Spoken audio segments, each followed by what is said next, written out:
तो उसने मुझे जवाब दिया कि सर आप जब मंत्री थे तो आपने मुझे इतना प्रेम दिया, मेरा प्रमोशन हुआ, मेरे साथ आपने अच्छा बिहेवियर किया, मैं कभी ज़िंदगी में उसमें भूल नहीं सकता। और वो रिस्पेक्ट के लिए मैं आपके पास लेके आता हूँ और उसके आंखों में आंसू आए। मुझे कुछ नहीं चाहिए, आप केवल मेरी रोटी और सब्जी खा लोगे तो भी मुझे खुशी होगी, इतना आप केवल करिए।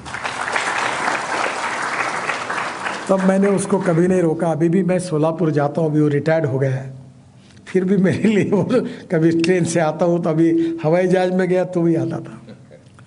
सो I always telling to the people, मैं तो पब्लिक लीडर हूँ, पार्लियामेंट का मेंबर हूँ, और ऐसे कॉन्स्टिट्यूंसी में चुनाव लड़ा कि जब मुझे मनाही की गई थी यहाँ से मत लड़ो, और अभी मैं चुनाव लड़ा, इस बार 3.5 लाख वोटों से आया हूँ, अगले चुनाव में 5 लाख से ज़्यादा वोटों से जीतूंगा। और मैंने अभी तय किया है कि मैं फोटो नहीं लगाऊंगा, कटआउट नहीं लगाऊंगा, खिलाने पिलाने की बात ही नहीं। अब चुनाव मेरे हिसाब से चलेगा, जिसको देना है वोट दे, नहीं देना वो मत दे। मुझे विश्वास है लोग देंगे, क्योंकि आप पॉजिटिविटी के साथ, ऑनेस्टी के साथ जब लोगों में काम करेंगे तो कास्ट, कैश, सब बातें, जो रिलीजन, सब तो ऊपर उठ के लोग तुमको सपोर्ट करते हैं। और इसलिए somewhere your leadership approach, you are also the leader, business leader बनने वाले। अभी बड़े बड़े यूएसए में सीईओ बने, आपके यहाँ से गए हुए लड़के बने, तो स्वाभाविक रूप से मैनेजमेंट इज बहुत इंपॉर्टेंट है, और एंटरप्रेन्योरशिप सबसे ज़्यादा इंपॉर्टेंट है। We have institute of management, institute of human resources, institute of financial management, institute of entrepreneurship नहीं है। एंटरप्रेन्योरशिप ये सबसे इंपॉर्टेंट है, और इसका संबंध एजुकेशन से नहीं है। एजुकेशन की डिग्री जो होती है वो आदमी को एजुकेटेड बनाती है, सुशिक्षित बनाती है, सुसंस्कृत बनाती नहीं है, सुशिक्षित बनाती है, एजुकेटेड। Education is important. हमारे सोसाइटी के 3 इंपॉर्टेंट पिलर्स है, ethics, economy, ecology and environment. Ethics is equally important. Education is important and ethics more important than education. Value-based education system is the biggest strength of Indian society. और values क्या है ये आपको भी पता है। हमारे टीचर के साथ हम कैसे बिहेवियर करें, माता पिता के साथ कैसे बिहेवियर करें, संवेदनशीलता, सोशल कॉन्शियसनेस, सोशल रिस्पॉन्सिबिलिटी, ईमानदारी के मार्ग से चलना, छोटी छोटी बातें हैं जो वे ऑफ लाइफ है। जो आदमी जितना बड़ा होता है, मैं मजाक में कहता, मुझे अपॉर्चुनिटी मिली दिल्ली में तो काफ़ी दोस्त हुए, बड़े बड़े उद्योगपतियों से लेकर तो फिल्म एक्टर, और अभी सब इंटरनेशनल लोग भी मुझे मिले, काफ़ी लोगों से संबंध आया। तो मुझे एक मित्र ने कहा कि आपको क्या महसूस होता है। मैं कभी दिल्ली नहीं जाता था, पहली बार पॉलिटिक्स में प्रेसिडेंट बन के पार्टी का दिल्ली गया था। तो दिल्ली का पानी अच्छा नहीं है, महाराष्ट्र बहुत अच्छा है, मुंबई बहुत बेस्ट है,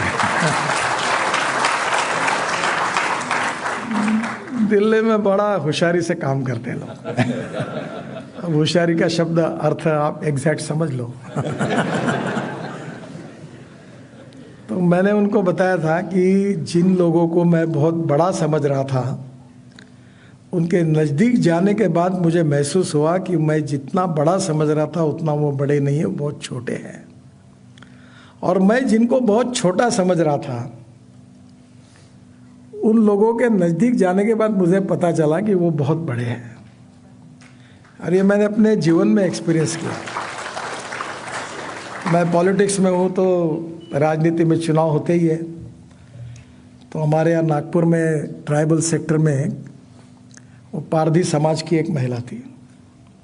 तो उस समय मुंडे साहब होम मिनिस्टर थे, तो पुलिस ने उनके ऊपर कार्रवाई की, वो हाथ भट्टी सब डिस्ट्रॉय की उनकी, काफ़ी बड़ा आंदोलन हुआ। तो मैं और मुंडे साहब वहाँ गए थे।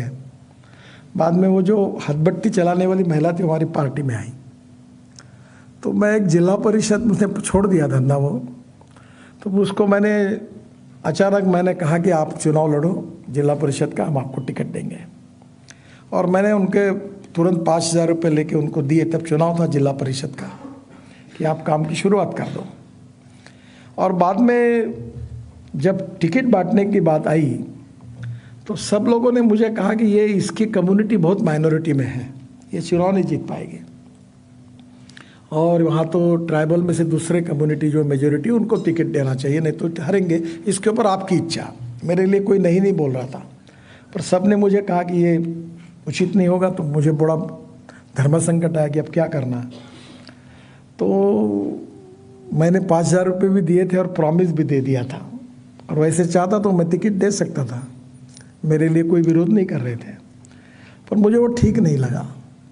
तो मैंने उस महिला को बुलाया और मैंने उनको कहा कि मुझे माफ़ करिए, आपको टिकट नहीं दे पाते क्योंकि जितना मुश्किल होगा ऐसा सबका कहना है, मैंने तो आपको कह दिया और आपने काम भी शुरुआत कर दिया, अब आपको नहीं बोलना पब्लिकली सब आपने डिक्लेयर करने के बाद मेरे लिए बहुत है, मैं आपकी क्षमा मांगता हूँ।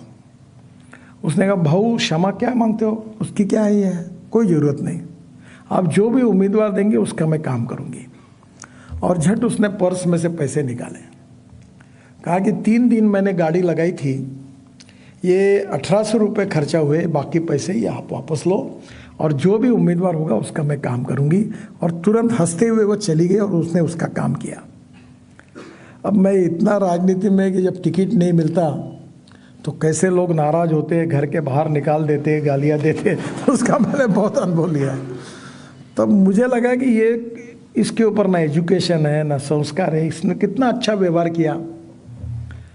तब मेरे ध्यान में आया कि केवल एजुकेशन से ही प्रगल्भता आती है, अच्छा व्यक्ति बनता है, ये सच नहीं है। विद्वान बनना और अच्छे व्यक्ति बनना, इसमें थोड़ा सा डिफरेंस है। और इसलिए जो मूल्याधिष्ठित संस्कार है हमारे जीवन पद्धति में, इथिक्स में, वो हमारे परिवार से मिलते हैं, हमारे एजुकेशन सिस्टम से मिलते हैं। मूल्याधिष्ठित जीवन पद्धति, परिवार पद्धति भी, उसकी भी ताकत है। और इसलिए नॉलेज भी इम्पोर्टेंट है और व्यक्तित्व में अच्छे संस्कार भी आवश्यक है। विवेकानंद जी ने कहा है कि no philosophy can be taught to empty stomach. तो पैसा तो कमाना है, पर पैसा जीवन का साधन है, साध्य नहीं है। और ये बात हम लोग समझ सकते हैं, विश्व में ये बहुत बड़ी समस्या है। मैं ब्रिटिश पार्लियामेंट में गया था, मुझे वहाँ बोलने का मौका मिला, और भाषण खत्म होने के बाद प्राइम मिनिस्टर के ऑफिस में चाय पीने के लिए गया था। तो फॉरेन मिनिस्टर और प्राइम मिनिस्टर दोनों भी थे। तो उन्होंने मुझे प्रश्न पूछा कि आपके देश की सबसे बड़ी समस्या कौन सी है। तो मैंने स्वाभाविक रूप से कहा कि हमारे यहाँ गरीबी, भूखमरी और बेरोजगारी सबसे बड़ी समस्या है। तो उन्होंने कहा कि जब ये मैंने बताया तो फिर मैंने उनको पूछा कि आपके यहाँ की सबसे बड़ी समस्या कौन सी है। तो उन्होंने कहा कि हमारी सोशल सिस्टम में अभी काफ़ी उद्ध्वस्त हो रही है। तो मैंने बोला क्यों? बोले हमारे यहाँ नए लड़के और लड़कियाँ लिविंग रिलेशनशिप में रहते हैं और इसके कारण परिवार पद्धति कोलैप्स हो रही है। हमें समझ में नहीं आता कि इसका कैसे हम मार्ग ढूंढें। फिर उन्होंने मुझे कहा कि आपके यहाँ ये समस्या नहीं है। मैंने कहा नहीं के बराबर है। बोले ऐसे कैसे हो सकता है, जब आपके यहाँ गरीबी है तो ये आपके यहाँ क्यों नहीं है? तब मैंने उनको कहा कि हमारी समाज पद्धति, जीवन पद्धति मूल्याधिष्ठित है। गरीब के घर में भी अच्छे संस्कार हैं और अच्छे संस्कारों के कारण, जो मूल्याधिष्ठित संस्कार पद्धति है उसके कारण हमारे यहाँ ये समस्या नहीं के बराबर है। और ये हमारी भारतीय समाज की सबसे बड़ी ताकत है। हम एक तरफ साइंस, टेक्नोलॉजी, इनोवेशन सब में आगे जाए, पर दूसरी ओर हमारी व्यक्ति के रूप में जो जीवन पद्धति है, संस्कार पद्धति, उसके तरफ भी ध्यान दें और दोनों का समन्वय रखकर ही हम आगे जा सकते हैं।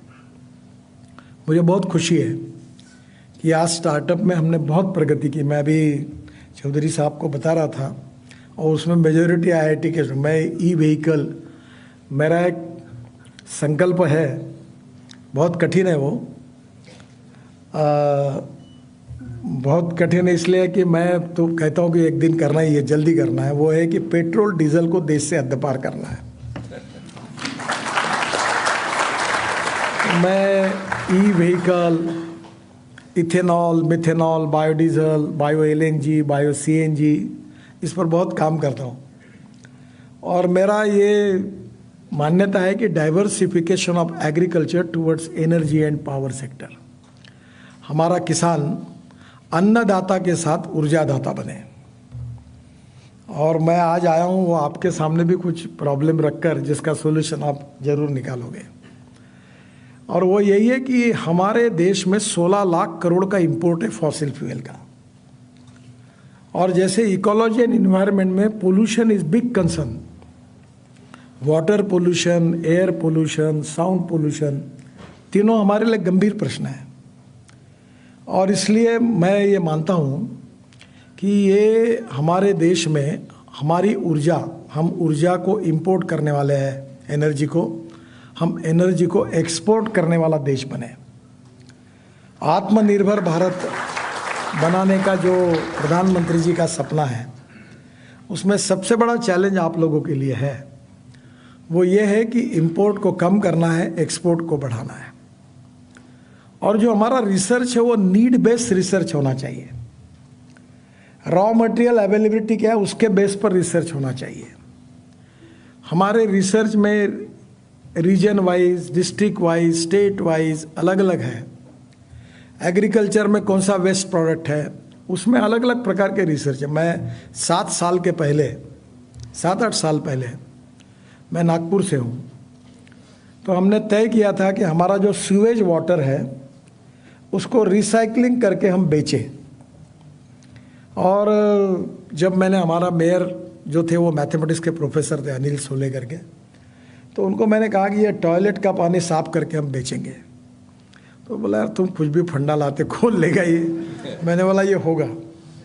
और आज हम हमारे शहर का 7 साल से सीवेज वाटर बेच रहे, महाराष्ट्र सरकार की पावर कोली है, कोराडी और खापरखेड़ा प्रोजेक्ट के लिए पानी दे रहे हैं।